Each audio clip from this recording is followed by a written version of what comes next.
আমরা এমন কোন সংস্কার তো দূরের কথা, কোনো পরিবর্তন আনতে পারিনি যেটার কারণে মানুষকে গিয়ে আমরা বলতে পারি যে শেখ হাসিনাকে সরিয়ে দিয়ে আমরা অন্তত সুবাতাস বওয়াতে পেরেছি, পারিনি। যার ফলে আওয়ামী লীগের কোনো ভোট ছোটেনি। এখন প্রশ্ন হচ্ছে আওয়ামী লীগের এই 35% ভোট কোথায় যাবে? সেটাকে ঘিরেই আজকে নানা রাজনৈতিক সমীকরণ, নানা ধরনের কথাবার্তার প্রয়াস। বাংলাদেশের জনগণ পজিটিভ রাজনীতি দেখতে চায়। আমরা এনসিপি কে গাইড করার ওই যোগ্যতা আমার আছে কিনা জানি না, কিন্তু আমরা মানে শুভানুদ্ধ হিসাবে নানা বিষয়ে ওপিনিয়ন দিতে পারি। সেই জায়গায় আমি আপনার এনসিপি সমালোচনাই করি একটা, আপনারা বিচার বিভাগ নিয়ে আপনাদের কোনো বক্তব্য আমার খুব একটা চোখে পড়েনি, বা বারের আইনজীবীদের সঙ্গে কথা বলা এগুলো আপনাদের উচিত। আসিফ মাহমুদ এবং মাহফুজ আলম তো এখনো ক্যাবিনেট থেকে উদ্যোগ নেয়নি কেন যে কারা পালাতে সাহায্য করলো? আচ্ছা ধরলাম না, ঠেকাতে পারিনি, এখন তো একটা শ্বেতপত্র দিক এই 626 জন কিভাবে পালালো, অন্তত এইটা করে প্রমাণ করুক এই অন্তর্বর্তী সরকার যে তারা রুল অফ ল এর দিকে ধাবিত হচ্ছে। না, চাঁদাবাজি তো এখন পর্যন্ত যে অবস্থা, হয়তো এই 12 মাসে অন্যান্য বর্তমান অভ্যুত্থানের রাজনৈতিক দলগুলোর অনেক নেতাদের হয়তো কিছু কিছু টাকা পয়সা জমেছে, কারণ আমরা সবাই তো এখানে, আমার দুই সম্মানিত আলোচক, আপনি আমি সবাই তো এই বাংলাদেশের সন্তান এবং সমাজের। আর আমাদের আইনজীবী হিসাবে মারিয়া নূরও জানবেন, বিশেষ করে আমরা যারা, আমার তো প্রায় 27 বছর না 28 বছরে পা দিলাম আইন পেশার, একেবারে বিশ্ববিদ্যালয়ে মাস্টার্স শেষ করে আইন পেশায় জয়েন করেছে হাইকোর্টে। ফলে টপ টু বটম আমাদের কাছে সবসময় আসে, মানে একদম সমাজের টপ স্তর থেকে মিডিয়া এবং প্রান্তিক জনগোষ্ঠী। তো কান পাতলি শোনা যায় যে যারা 5ই আগস্টে যে কোনো দলের, মানে আমি কোনো দলকে বলছি না, যারা নিঃস্ব ছিল, অসহায় ছিল নানা কারণে, আজকে তাদের সম্পদের পাহাড় হয়েছে। এখানে শুধুমাত্র রিয়াদের চাঁদাবাজি ধরা পড়ার কারণে যদি আপনি অভ্যুত্থানের শক্তি বা মূল শক্তি বা যাই বলেন, বৈষম্যবিরোধী ছাত্র সমাজ, বা আপনি মিন করতে চাচ্ছেন এনসিপির বিরুদ্ধে বিভিন্ন সময় যে চাঁদাবাজির অভিযোগ এসেছে, তাদেরকে টার্গেট করবেন, তাহলে তো বিএনপি শুরু থেকেই টার্গেট।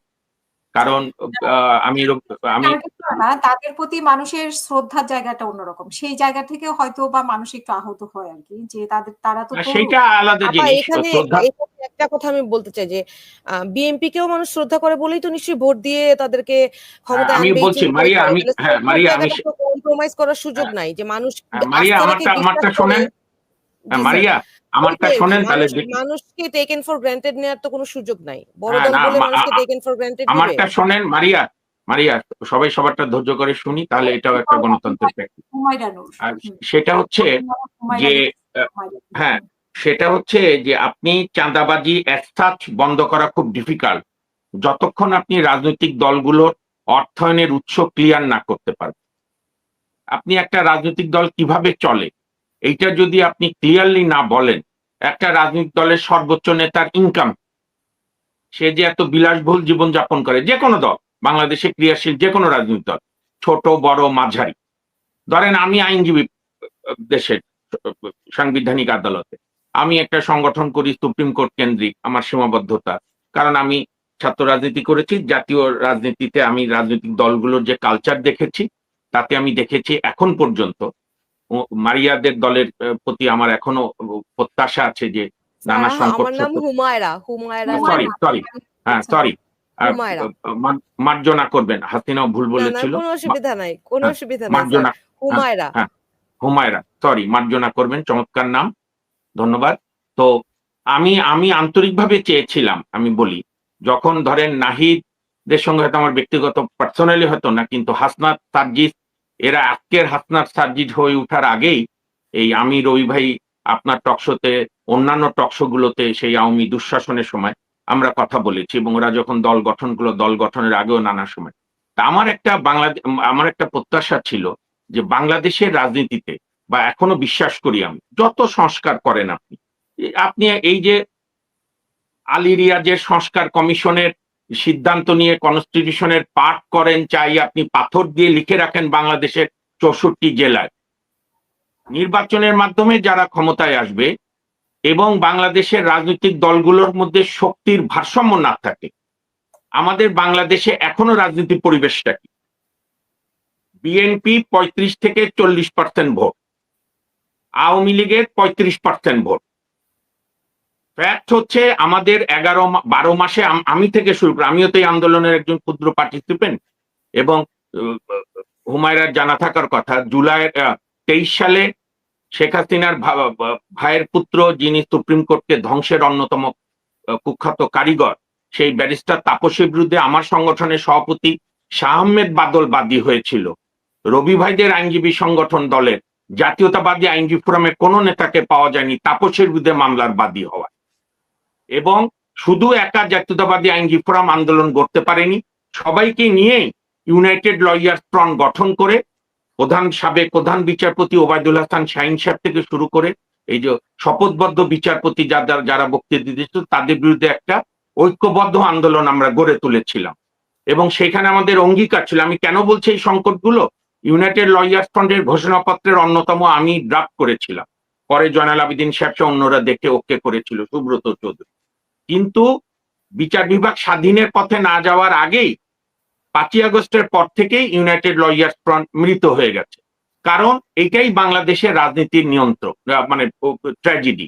অতীতেও আওয়ামী লীগ, বিএনপি যখন দরকার সব দলকে নিয়ে আন্দোলন করে, ঐক্যবদ্ধ ফোরাম করে, যখন দরকার শেষ হয়ে যায় কেউ কাউকে পাত্তা দেয় না। হতে পারে এটা বেসিক ইনস্ট্রিংক্ট, আমি দোষেরও দেখি না, কারণ এখন পর্যন্ত যে ভোটের স্ট্রাকচার, তাতে বিএনপি নির্বাচনে জিতবে বলে নর্মাল সবার হিসাব। এবং সেখানে এখন সমস্যা কি? সমস্যা হচ্ছে এই 12 মাসে আমরা, হুমায়রা এবং রবি ভাই বা আপনি হাসিন আক্তার, কেউ অস্বীকার করতে পারবেন না, এই 1 বছরে একটি ক্ষেত্রেও আমরা এমন কোন সংস্কার তো দূরের কথা, কোনো পরিবর্তন আনতে পারিনি যেটার কারণে মানুষকে গিয়ে আমরা বলতে পারি যে শেখ হাসিনাকে সরিয়ে দিয়ে আমরা অন্তত সুবাতাস বওয়াতে পারিনি, যার ফলে আওয়ামী লীগের কোনো ভোট ছোটেনি। এখন প্রশ্ন হচ্ছে আওয়ামী লীগের এই 35% ভোট কোথায় যাবে?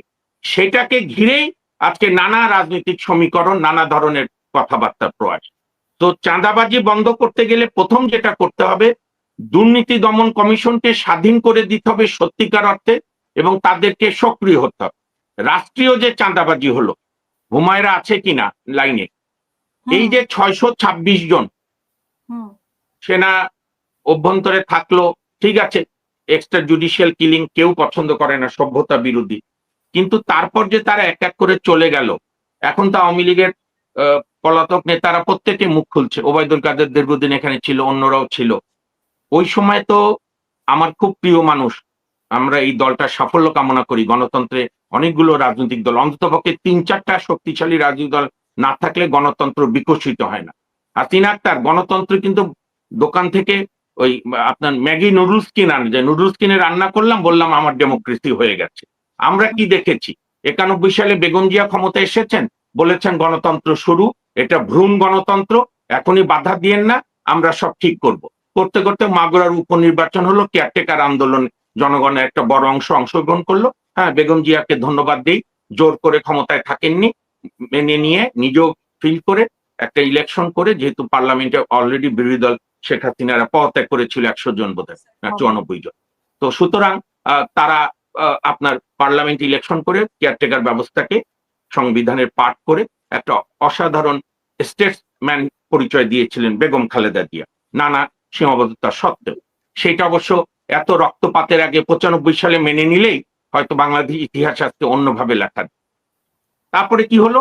শেখ হাসিনা এসে বললো এখন গণতন্ত্রের সুবাতাস বইছে, এখন তোমরা আমার বিরোধিতা করবা, তার মানে তুমি রাজাকার, তুমি মুক্তিযুদ্ধ বিরোধী, যেটার আমরা গত 15 বছর বয়ান শুনলাম। আমার ভয়টা হচ্ছে যে এখন যেন আবার এই বয়ান না চালু হয় যে এনসিপি সমালোচনা করলে, ইউনূস সাহেবদের সমালোচনা করলে বা বিএনপির সমালোচনা করলে যে তোমরা ফ্যাসিবাদের দোষর। আমি আর হুমায়রা আপনার সঙ্গে এটা শেয়ার করি, হাসিন আক্তার আপনার দর্শকদের সঙ্গে, আমি আর রবি ভাই আমাদের দালালির বাজারে খুব রবি ভাই আপনার আমার নাম খুব ছড়িয়ে যায়, কে যে কখন কার দালাল, এই টাইটেল আপনার আমার এক জুনিয়র ফ্রেন্ড বললো। দালাল মানে নির্দিষ্ট কোনো দলে না থাকলে এখন সবারই না, রবি ভাই তো বিএনপি নেতা, তারপরে যে বিবেক দিয়ে বলে, এই জন্য অনেক সময় তার উপরে সবাই খেপে যায়। আমি তো একটা আমি শেষ করি। আমি এটা আমার জায়গাটা ক্লিয়ার করতে চাচ্ছি। এনসিপি কে আপনারা গাইড করবেন, আপনারা বড় আপনি যেমন অভিজ্ঞতায় বড়, রাজনৈতিক দল যারা আছে। না আমি দায়ী করছি না, আমি প্রত্যাশা বলছি। আমি বলছি স্যার, আমি প্রত্যাশার জায়গাটা না, আপনারা আমাদেরকে গাইড করবেন। যদি আচ্ছা, আপনারা আমাদেরকে ঠিক আছে, গাইড thank করেন you. তাহলেই তো আমরা বড় হতে পারবো। এবং না গাইড করতে চাইলে তো হুমায়রা, গাইড করতে চাইলে তো সবার সঙ্গে কথা বলতে হবে। আপনাদের নেতারা তো কোনো জায়গায় আসছে না, বরং খালি একে ওকে বকাবকি করছে। আমি আপনাকে একটু উদাহরণ দিই, একটু শোনেন। রবি ভাই তখন আরো তরুণ, রবি ভাই সাক্ষী। আমি বলে নেই, 1972-এর 31 অক্টোবর যখন জাসদ প্রতিষ্ঠা হলো, তখন বাংলাদেশের ছাত্র আন্দোলনের 4 খলিফা ছিল। তার 2 খলিফা মিলে জাসদ করলো, 2 খলিফা ছাত্রলীগে থাকলো। এবং 71-এর যে ক্যানভাস, 71-এর যে ম্যাগনিটিউড, এবং ওই সময়কালে আপনার ওই তোফায়েল রাজী, সিরাজ আলম খান মনির পরে আব্দুল কুদ্দুস মাখন, নূরে আলম সিদ্দিকী, শাহজাহান সিরাজ এবং আসম আব্দুর রব, তাদের যে জনপ্রিয়তা, তাদের যে গ্রহণযোগ্যতা, এটা আনপ্যারালাল, এটা আর আসবে না কারো জীবনে, এবং তার সঙ্গে কম্পেয়ার করাও ঠিক না, প্রত্যেকেই প্রত্যেকের জায়গায়। কিন্তু সেই জাসদও কিন্তু শুধুমাত্র এংরি ইয়াং ম্যান আর শুধুমাত্র বঙ্গবন্ধুকে গালাগালি করে পজিটিভ রাজনীতি না করার কাছে জাসদ দেখেন কোথায় বিভক্ত হয়ে কেউ আওয়ামী লীগের সঙ্গে সমঝোতা করে মন্ত্রী হচ্ছে, আরেক অংশরা ভবিষ্যতে যারা ক্ষমতায় যেতে চায় তাদের সঙ্গে সমঝোতা করে মন্ত্রী হওয়ার চেষ্টা করছে। আমি এনসিপি শুধু না, এই সময়কালে আরো যারা রাজনৈতিক দল হয়েছে, বাংলাদেশের জনগণ কিন্তু উগ্রতা পছন্দ করে না, বাংলাদেশের জনগণ পজিটিভ রাজনীতি দেখতে চায়। আমরা এনসিপি কে গাইড করার ওই যোগ্যতা আমার আছে কিনা জানি না, কিন্তু আমরা মানে শুভানুদ্ধ হিসাবে নানা বিষয়ে ওপিনিয়ন দিতে পারি। সেই জায়গায় আমি আপনার এনসিপি সমালোচনাই করি একটা, আপনারা বিচার বিভাগ নিয়ে আপনাদের কোনো বক্তব্য আমার খুব একটা চোখে পড়েনি, বা বারের আইনজীবীদের সঙ্গে কথা বলা, এগুলো আপনাদের উচিত। শুধু আইনজীবী না, ইঞ্জিনিয়ার, পেশাজীবী সবার করে থাকলে আমি ধন্যবাদ, আমার চোখে পড়েনি। যাই হোক, সেইটা না, ইভেন বিএনপিকেও আমি অনুরোধ করবো যে সব পেশাজীবী দিনে কথা বলা। এখন যেটা দাঁড়িয়েছে সেটা হচ্ছে যে আপনি কোনো আন্দোলনকে, কোনো যুদ্ধকেই, কোনো কিছুকেই দেবদেবীর পর্যায়ে নিয়ে যাওয়া যাবে না। শেখ হাসিনার আজকে পতনের অন্যতম কারণ কি? সে মুক্তিযুদ্ধ এবং বঙ্গবন্ধুকে ধর্মের জায়গায় নিয়ে গিয়েছিল, আইন করেছিল বঙ্গবন্ধু মুক্তিযুদ্ধ নিয়ে প্রশ্ন করলে 7 বছরের জেল, সাইবার সিকিউরিটি অ্যাক্ট, যার ফলে তো আন্দোলনের প্রথম কয়েকদিনের ক্ষোভ বঙ্গবন্ধুরও পড়লো, যেখানে এইখানে তার কোনো ভূমিকা নেই। তো সুতরাং আমরা যেন এই ভুলগুলো থেকে শিক্ষা নিই, এবং সমালোচনা করা এবং সমালোচনা শোনা, এই 2 অভিজ্ঞতারই আমাদের বৈশিষ্ট্য থাকতে হবে, এবং এইটার একটা পলিটিক্যাল কালচারে একটা ডিসটেন্সির মধ্য দিয়ে আমাদের এগুতে হবে। এবং আরেকটা কথা আমি বলি, আপনার সরকারি যে কথা বলছিলাম, যে এই যে 626 জন পালালো, সেই সময় তো আপনাদের দলের আহ্বায়ক না সভাপতি বলেন Nahid Islam was very much in the cabinet, এবং আপনাদের বন্ধু ব্যক্তি তো আসিফ মাহমুদ এবং মাহফুজ আলম তো এখনো ক্যাবিনেট থেকে উদ্যোগ নেয়নি কেন, যে কারা পালাতে সাহায্য করলো? আচ্ছা ধরলাম না ঠেকাতে পারিনি, এখন তো একটা শ্বেতপত্র দিক এই 626 জন কিভাবে পালালো, অন্তত এইটা করে প্রমাণ করুক এই অন্তর্বর্তী সরকার যে তারা রুল অফ ল এর দিকে ধাবিত হচ্ছে।